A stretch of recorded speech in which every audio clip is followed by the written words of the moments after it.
Hello and welcome to Resolve, an afterplay show. This is an after show for a role-playing game that does not have an actual play, where we tell you all the details of our game, so you don't have to listen to it. I'm Sammie, I'll be your host, my pronouns are she, her, and I play Assyria Molly, the Hope of the Abyss.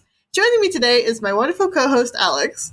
Hi, I'm Alex. I play the Marlboro Juice and his mule companions, the Smogs. All of us use he, him pronouns. We are joined today by Carolyn. Hi, I'm Carolyn. I play the miniature horse pony. We both use she, her, hers pronouns. We are also joined by Daniel. Hi, I'm Daniel. I use he, him pronouns, and I'm the game master for this campaign.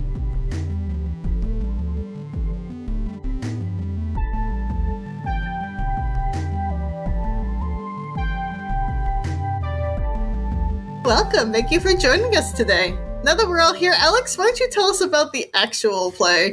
Previously in EFFETE, Geyser returns to WorldCorps with a strange, mutated creature she found in a sludge basin. Blobby Flob recruits the party for his show. Tau creates more of himself to help his crew compete and be a judge. The other judges are Dude and a Cult of Velocity cyclist. In the first round, Assyrian Pony win with a gelatinous shark over Tau and Geyser's race car meringue pie. Tau hears word of governance attack on Sequence Charter, but WorldCorps decides that connecting the worlds should be their priority. Geyser joins Travolta in the crowd. In the second round, Assyria's electrified soup and smash bowling ball defeats Pony's solid charred sludge on a cheese board. In the final round, Assyria against Blobby, Geyser and Travolta are picked as special judges. Assyria uses a strange creature Geyser found in her seaweed-wrapped, oiled, grilled serving. It transforms Travolta into a fish person, revealing the WorldCorps. WorldCorps is transported to a void where Aura explains the theory behind world travel to them. They appear in Sequence Charter to find white glowing portals, sounds of battle, a WorldCorps forming in the blasted portal, and a voice welcoming them to the world of sunset Metamorphosis.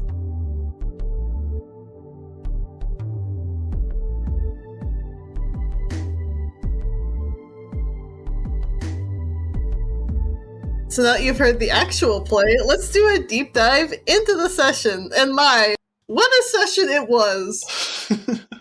I was so hype for a cooking show for like the past 3 sessions, I believe, ever since we were introduced to Blobby Flob and Dude Fiery.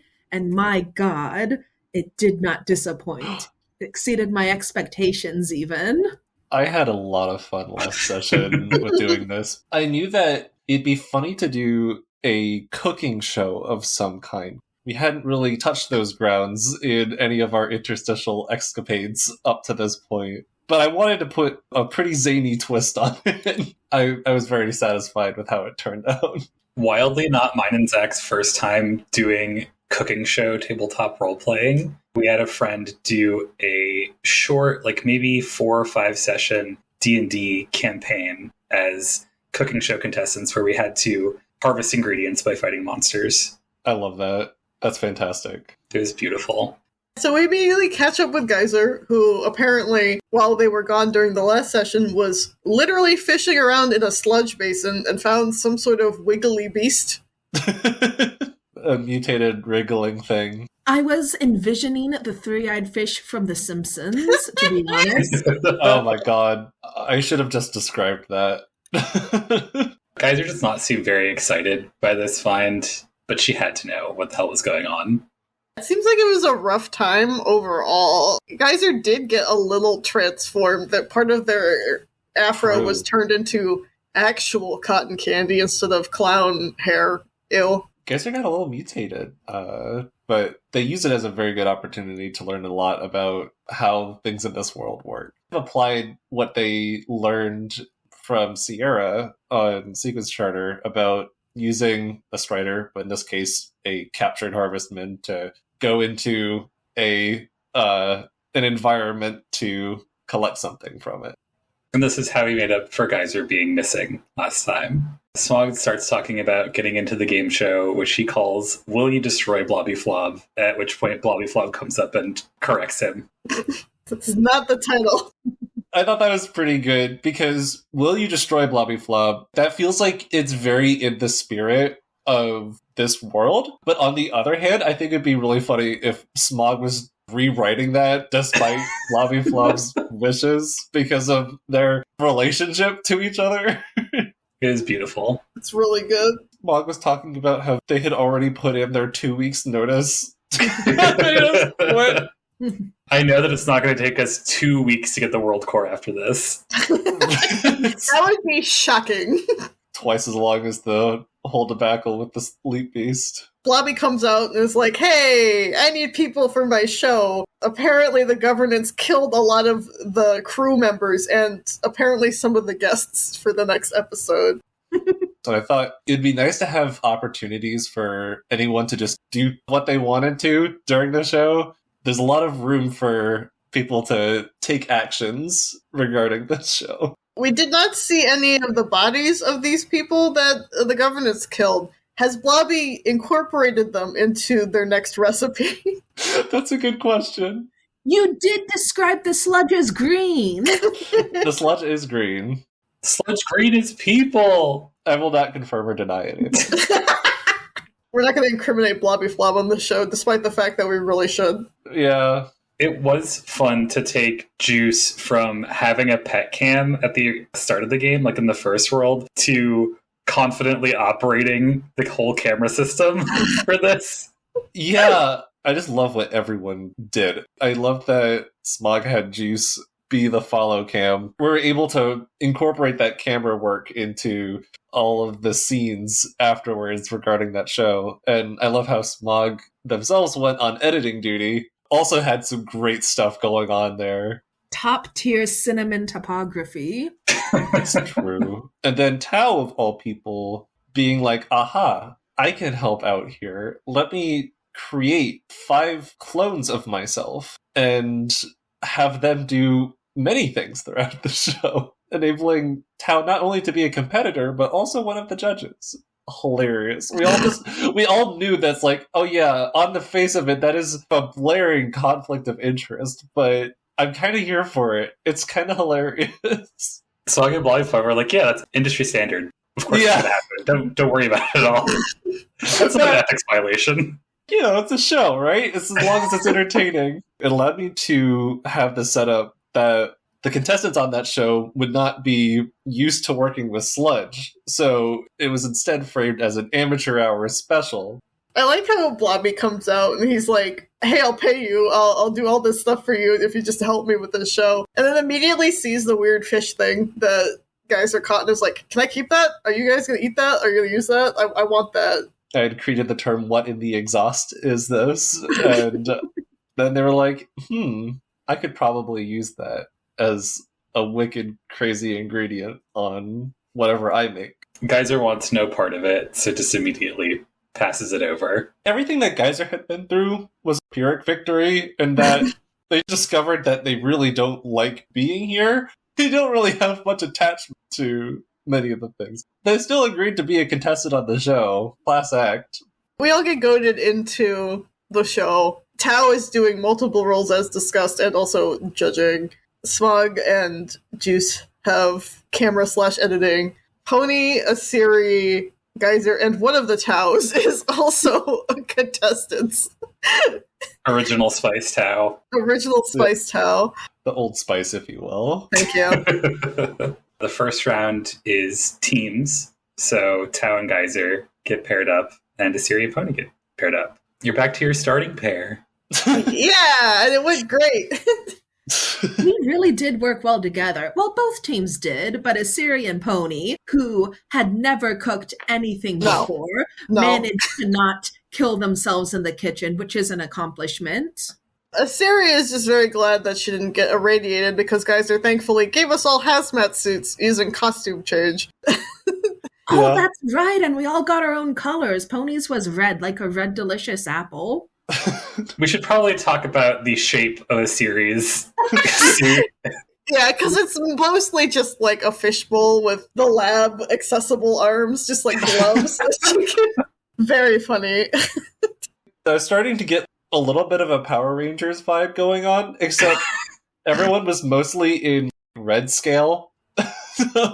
Yeah, because Tao was orange, and then Smog isn't like physically there, so I just said like his casing becomes pink. Juice, I don't know if guys remembered that Juice was there, but also Juice can eat anything, it doesn't matter. Out of all of the party, Juice is probably the only one that could get exposed to the sludge without mutating, because that's just like how Juice is.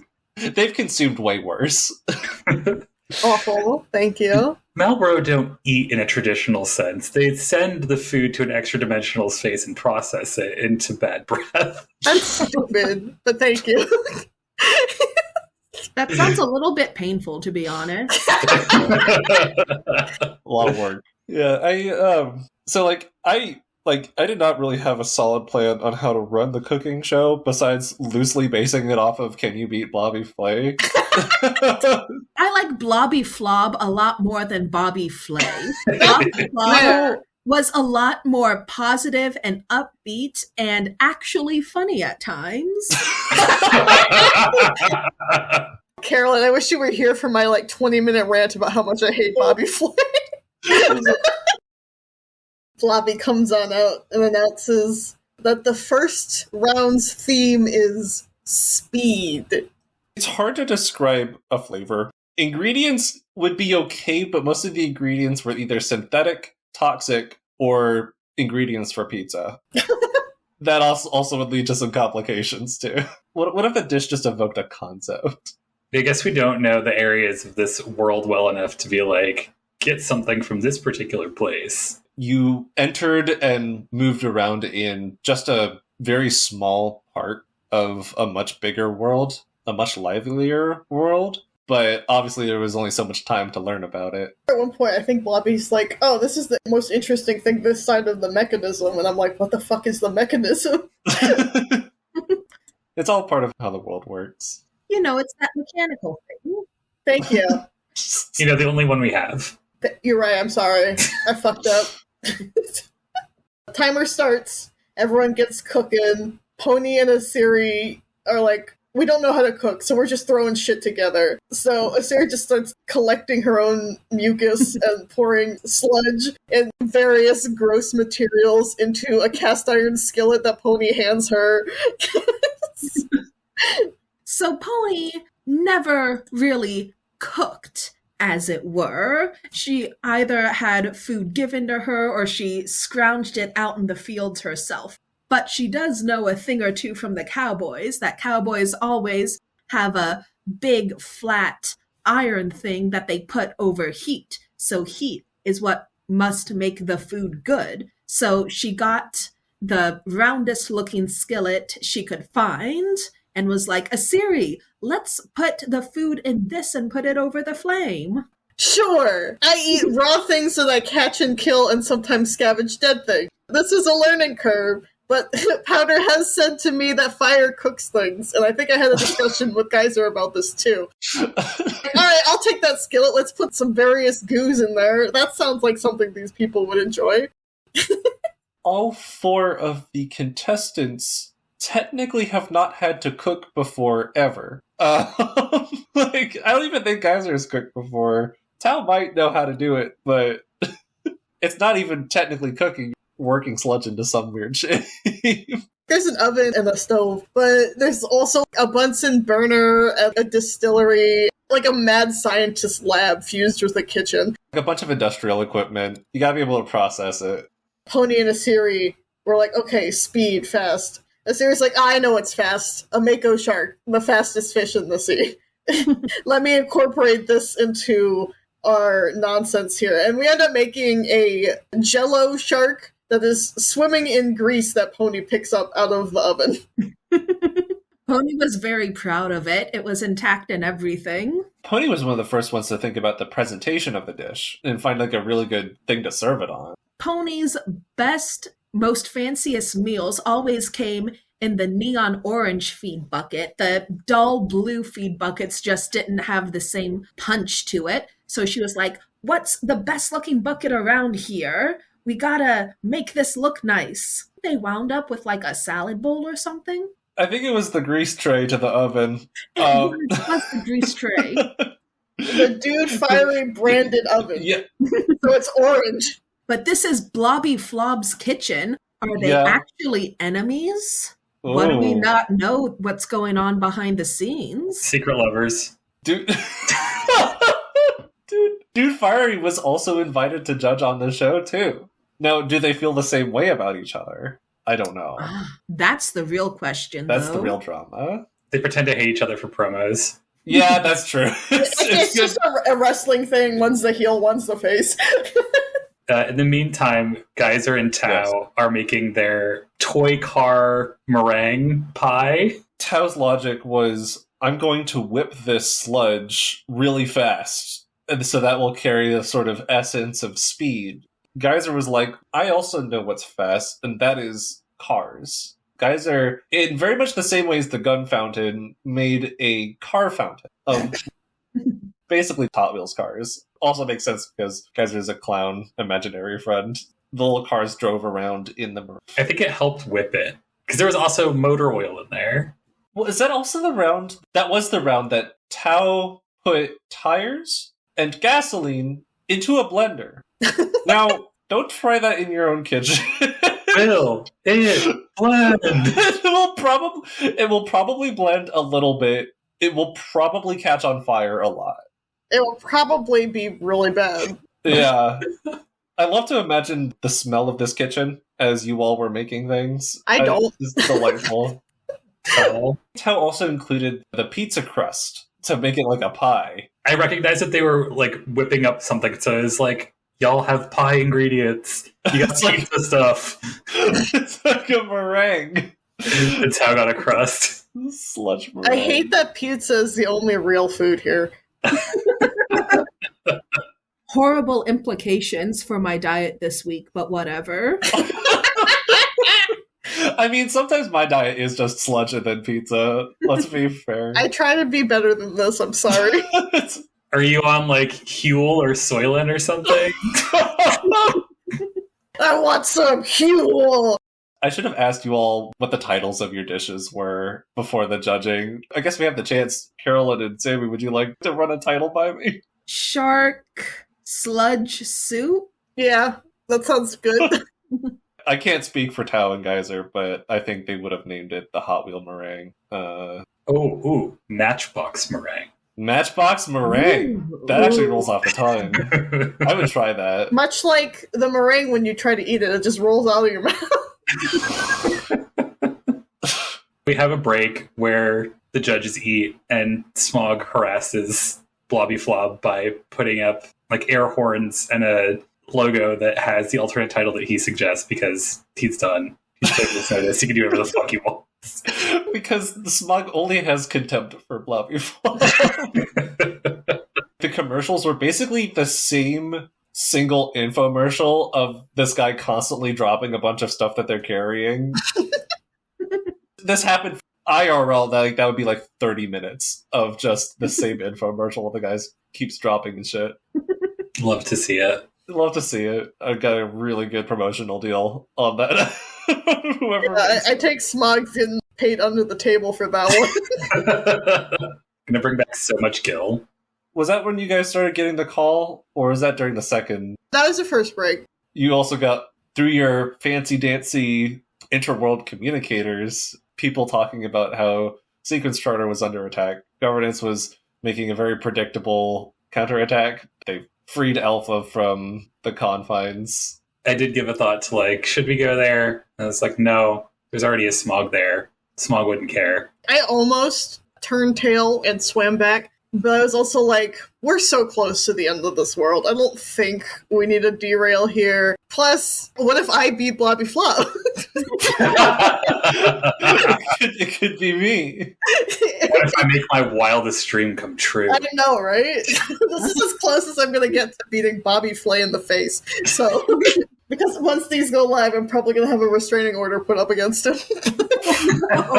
After that brief infomercial message, we come back and we start the tasting portion for the judges. Since one of the judges was one of the bikers from the Cult of Velocity, they would try not to actually taste the food for as long as possible because, you know, it's mutagenic.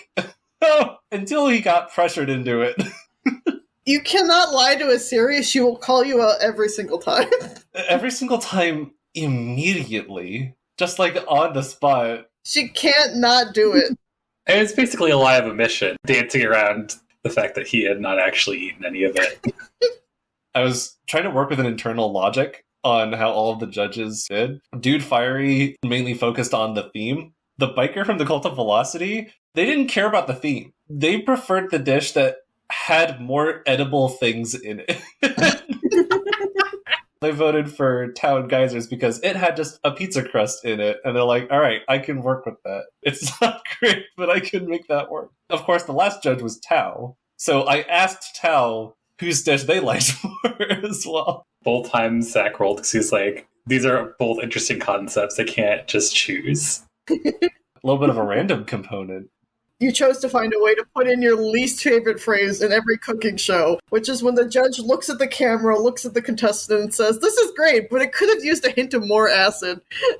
Something more acidic to really brighten it. I get aggravated because I hear that all the time. And sure, maybe people need to add like a little bit more lemon or whatever to their dishes. But like, come on. There's got to be something else that you can say too. Unfortunately, in this context, I think Dude Fiery was looking for like battery acid. Oh yeah, absolutely. Sulfuric acid. This is it. Hydrochloric acid. This is a very much a twisted version.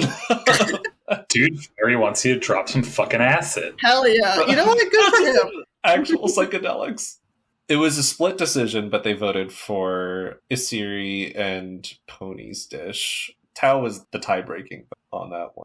Once defeated, Geyser is like, well, I'm done. Goes to sit in the audience and just happens to sit next to our Grease friend, Travolta. I thought it'd be a good opportunity to bring them back too.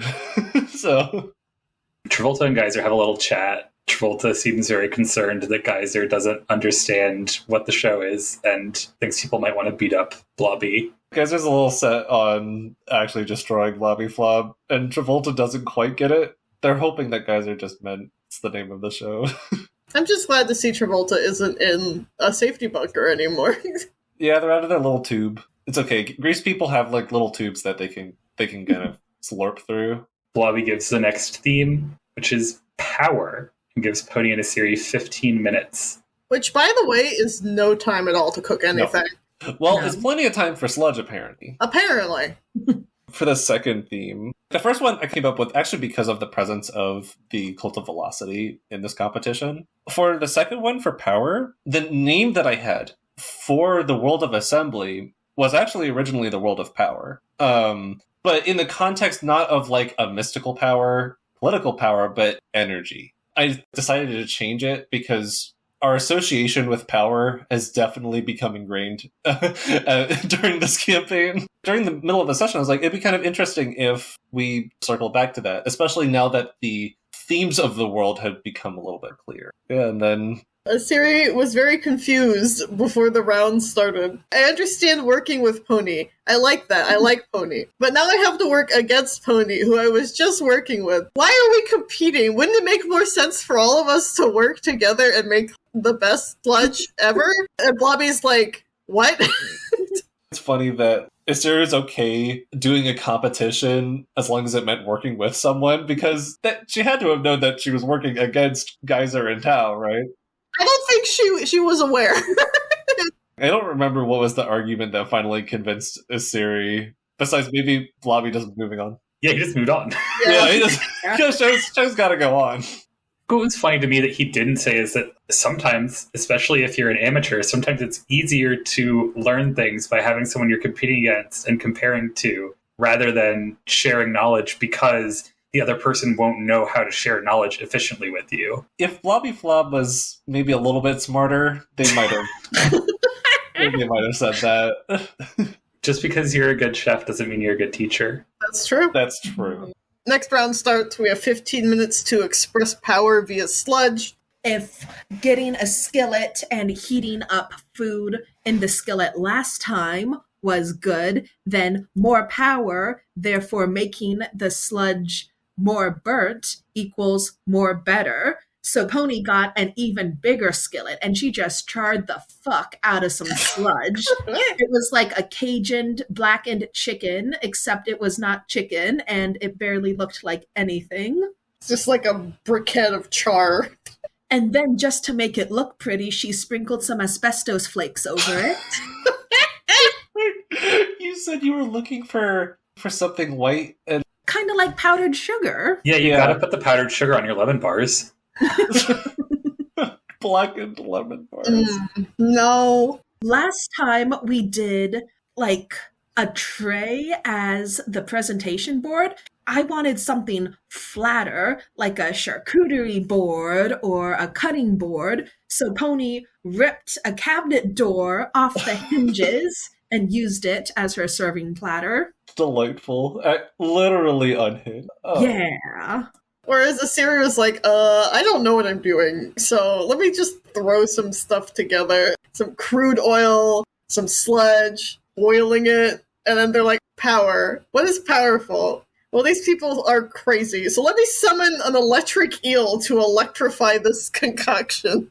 Absolutely zap the shit out of it. A pretty creative use out of Art of Zombie.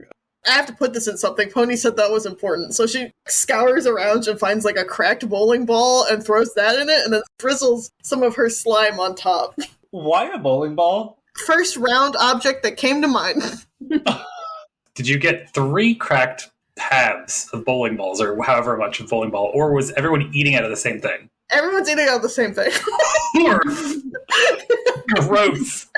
The boiled crude oil's not the worst thing of that. If you were to go back, is there a particular title that you would like to give these dishes? Because I am just so cute. I mean, bowling for soup, obviously, right? Yeah, you got it. You picked up what I was putting down. If Asiri knew that. No, Asiri would not know that. Asiri would have probably named it Zap Juice. I love that Pokemon. Pony would have probably called it something like blackened sludge patty, but I'm thinking that it's really shit on a shingle. I'll accept both of those. So the round ends. Cut to the same infomercial. Asiri's like, oh shit, that's right. Sequence charter. Tara, are you okay? And Tara is like yelling at people, so everything is okay. Tara's basically like 2680-A is gone, but they're getting everything else into a more manageable situation. Asiri's like, if you need us, I'll come back. But they did not need me. It had to be soon, because I don't think the governance would let one of their leaders be captured for very long if they had anything to say about it. And so he was able to kind of create a little bit of a dilemma. We can all trust Tara to take care of whatever business for the military front on Sequence Charter. Plus, Smog's there. It'll be okay. But I'm so nosy. I want to know if Tara talked to Alpha before she careened her ass out of there. Guess we'll need to find out. While the judges are figuring out this round, Tao gathers people and tells them that the thing Geyser found could be useful. We managed to secure that for Asiri before the next round. This might have been the intermission where Smog also just brought the Cult of Velocity member a normal-ass pizza, holding a tray on his head. If that biker could make a link, they probably would have made a light link with Smog at that point, because they're like, finally, some normal-ass food. Smog also noticed that they had definitely mutated. They had started to grow wheels at their back. They're probably fine with that, right? Makes you go faster. Become a transformer. Transformers! More than meets the eye. Transformers, that car is a guy. And then we cut back to Geyser, who is still scaring the shit out of Travolta. And it's just like, yeah, Pony could absolutely clop Blobby Flop's face. If Pony had the chance, would she have attacked Blobby Flob? How was Pony feeling about him up to this point? She started off being kind of miffed at him, but then he complimented her cooking, so now she doesn't hate him, but also she would not pass up the opportunity to do combat with him. So she could still defeat him. As a wandering, traveling warrior scholar, it's almost an obligation for Pony to just engage in someone in combat if they're amicable to it. Exactly, it's sparring. We cut back from break. The judges give their critiques. Dude Fiery was most impressed with the actual electricity that Asiri had imbued into the dish. The biker from the Cult of Velocity did not like the asbestos. Oh, yeah. I don't think Asiri's was much better in terms of the edibility department, but The asbestos was definitely like a no-go for him. Hal also did a coin flip, so the judges voted for Asiri to go on to the final round. But 2 out of the 3 judges had nothing against Pony's dish. Of course, Pony's dish wasn't bad. Asiri's was just superior. The wildest shit, because again, I think the 2 of us had the least amount of cooking knowledge. Now we're at the final round, Asiri versus Blobby, and then traditional Can You Beat Blobby Flob challenge. The final round is the challenger's choice. Asiri's like, I don't know any context for anything in this world other than it's gross and it sucks. So what's gross and sucks in my world? Saline pools, deep sea salt pools that are so dense, so full of salt, if an organism swims in it, you fucking die.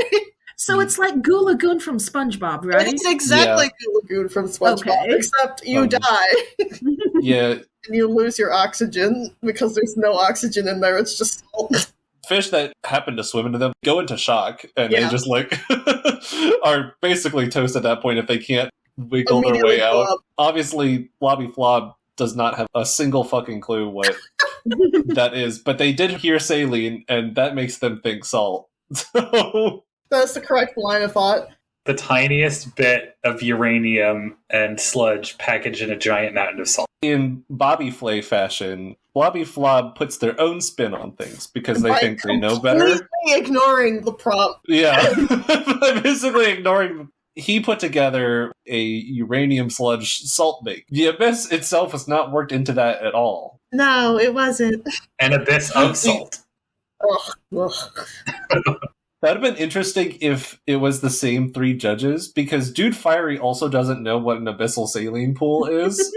Asiri's like, we have creature. Let me cut this up with one of my teeth, because I'll be damned if I don't use one of my teeth in every world. You've definitely lost a few teeth since this started. It's okay. Asiri loses a tooth like once a week. It was about to Yeah, they happen. rotate. Yeah. They grow back, right? It's fine. Constantly regenerating. She fucking kills this thing, throws it on the grill.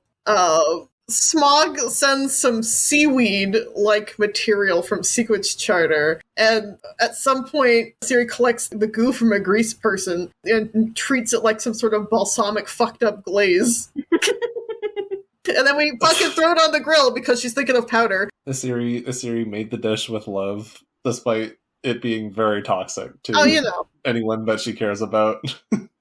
Literally everyone she cares about.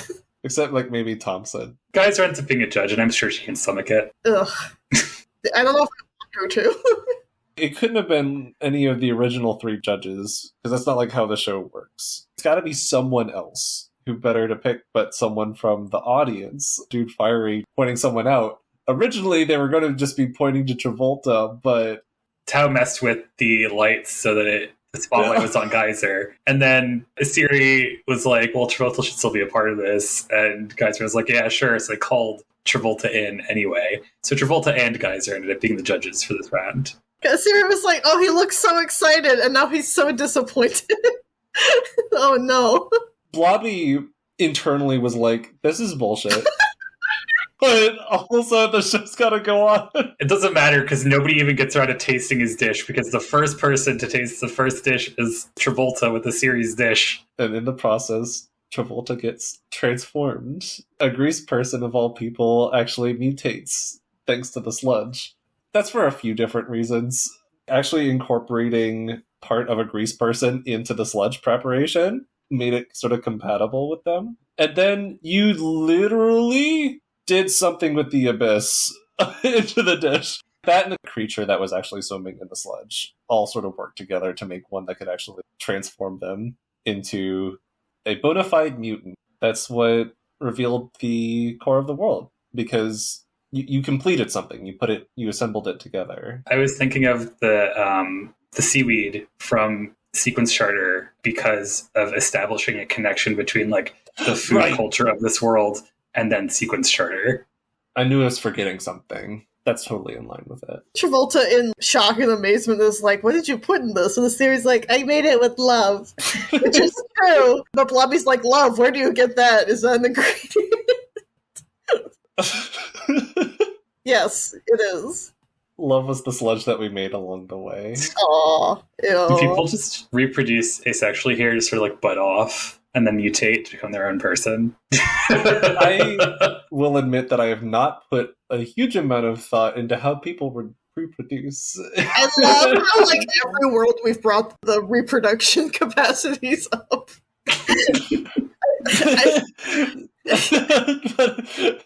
But how do they reproduce in this world? I huh? guess not a ton in the world of ages. Yeah, I was like, No. that's the only one we didn't, because it was just Lone. Lone, can you grow a new lone by making a seed? Everyone's like, I'm not answering that. Still talked about relationship stuff.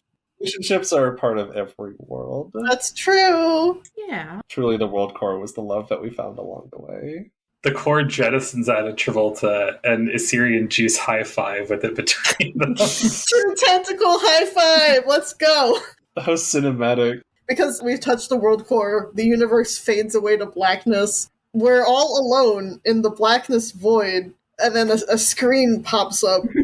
You distinctly heard Aura's voice, and what commenced was a presentation. The presentation talked about dimensions and worlds, and how worlds are connected to each other. Some of the most crucial information that, once again, since two worlds have been connected, you passed through the configuration in doing this. It wasn't for as long, or it wasn't as put together. And they talked about how the configuration itself is, whereas a world is a 3-dimensional construct, configuration is 4-dimensional.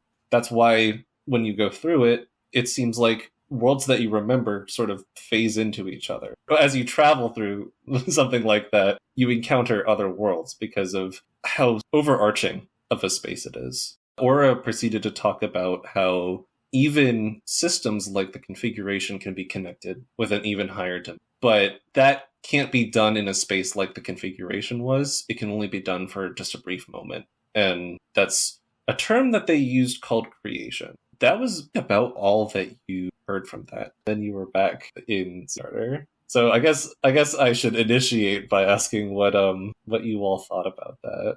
It makes sense. Like, I'm definitely picking up what you're putting down. And it does very much fall in line with my idea that this is all some sort of cavitation bubble. So I'm very curious to see where this leads. I think it's funny if, since this Smog is from the future, like he kind of already understands this and is just like, I'm ready to get home now. Thanks, Aura. Thanks for the lecture. Time's a ticket. I need to get back to the world we just left because there's already a Smog here to deal with things. Let me hop back into the portal. Pony's kind of thinking, I can use this technology to travel through worlds. I hope it doesn't go away too soon. Is Pony a hashtag creator? Ooh. Not yet, but she's working on it. What are you doing, Aura? Why isn't Aura here? I can't fully No. explain that for now. I wasn't. Okay. Aura's gonna kill Asiri personally. Oh, You know what? That's fair. Aura's gonna kill Powder. Especially with the non-canon conversations Aura and Powder have been having behind the game's back.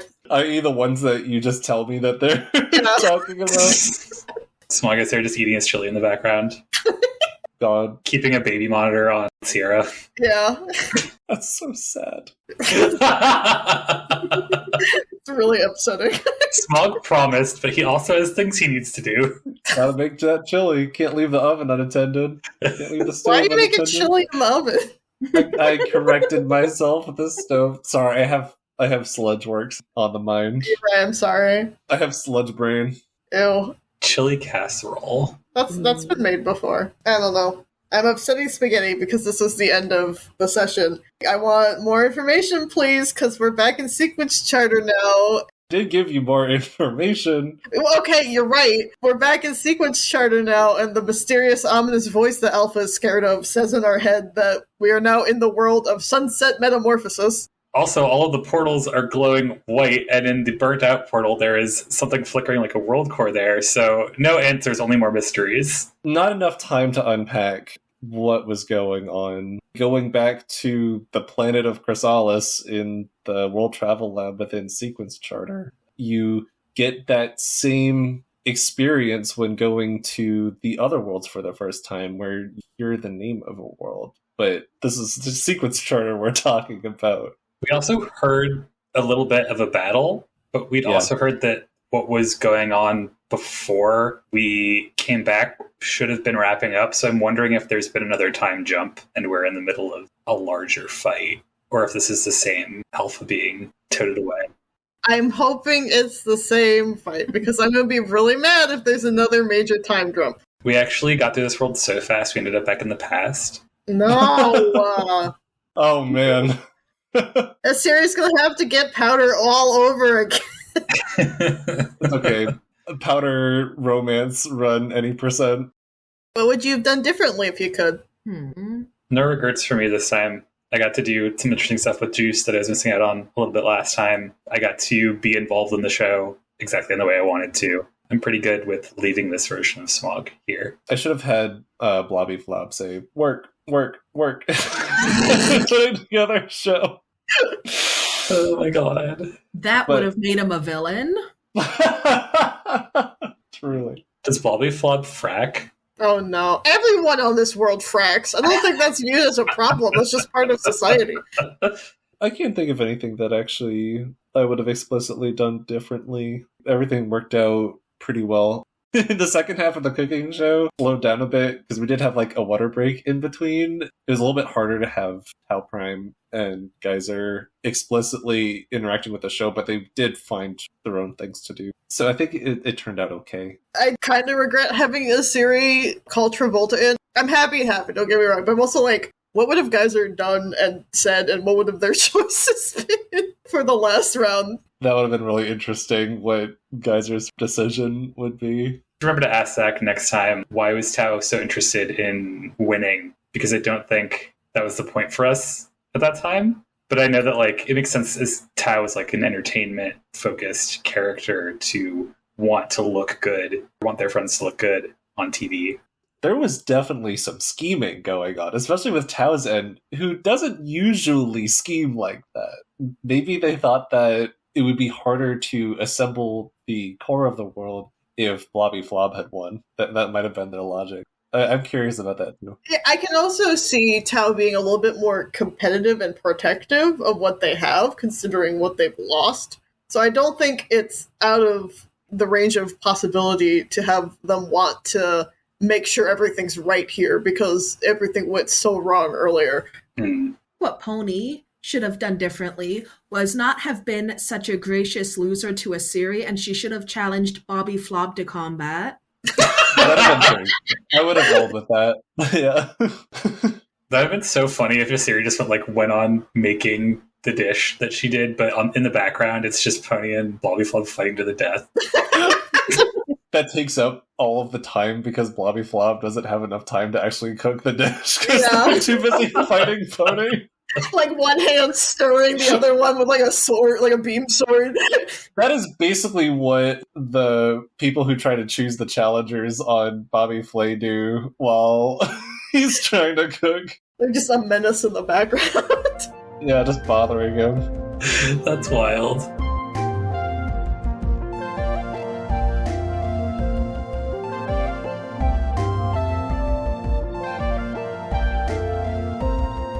Let's get into the resolution phase, the segment of the show where we each get to say something about the game with no responses. What is your final say on this session, Daniel? You all have almost reached the end. It might be time to tie up some loose ends. I don't have any social media, so you can find me whipping up a mean Matchbox meringue made out of sludge. Here's a slice. What about you, Carolyn? I'm a little sad Dude Fiery didn't take more of a role in this episode, but what's past is past. I know we will meet again in some form or the other. I also do not have any social media, so if you really, really have to contact me, just toss a paper airplane into the sky with your message on it. It'll get to me within 72 hours. No guarantees on a reply, though. And for you, Alex? Depending on what happens, we could be seeing an early series wrap on Juice soon.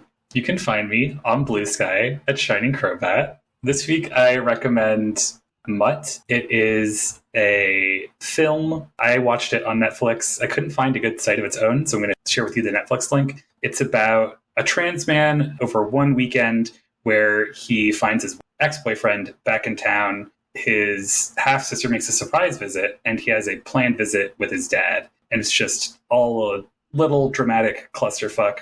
I love movies that have a short time span like this. Like, one of my favorite movies is Weekend, which literally takes place over a weekend, a little romantic drama. And yeah, I think it's just an interesting exploration of that character getting to respond to like different waves in these relationships. And I had a fun time with it. As for myself, this is the sunset of this game. All of the worlds are connected, and we've got a few things to do, and I'm just not ready to let go yet. You can find me in shock at the bottom of a saline pool. Please help me. I'm going to be petrified in here forever. This has been Resolve, an afterplay show. You can find us online at most social media sites at ResolveAP. Except Instagram, which is at ResolveAfterPlay. Thank you so much, everyone, for joining us today. You can buy the game we're playing, Interstitial, Our Hearts Intertwined, from its creator, Riley Hopkins, at linksmithgames.com. All links will be included in the episode description. Thank you again for listening. We end our turn here, so now it's your turn. Tell us what's happening in your game.